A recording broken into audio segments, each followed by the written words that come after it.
So here we are for the first gin run of the year out here at Queensland Cotton, so ready for inspection, so let's go and have a look.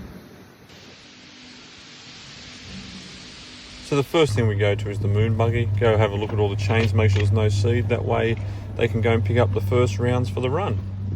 Next we have a look at the feeder, we're looking between all the rollers down each side and everything, and eventually get up to the disperser here, looking down the sides for any seed cotton. Get my hand and I'll pull each of the rollers just to make sure there's nothing stuck in them as well. We check lots of these vacuums, but I'll only show the one here, just looking for any seed throughout the whole thing. And this next spot is the conveyor distributor that is above the gin stands. We then check each of the gin stands, so this is just one of them, looking for any seed as well down the bottom. We then head outside, we'll check all the trucks. These are a lot easier, there's not as many areas it hides, but we'll check everywhere looking for any seed. Under all these flaps, sometimes you find seed there. In the end of these bows, you'll find some like I just did here.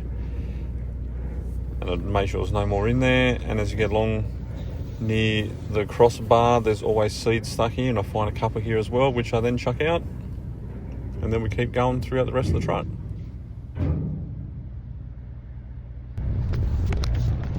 Then have a look along the floor, not much sticks there, but sometimes you do find some that hasn't been swept out properly. And then it's back into the gin where they're getting going on the flush, so we just supervise the flush right through for the 30 bales before we then leave the gin. And here the trucks are just getting lined up under the bin, which is where we'll be loading from for this gin run.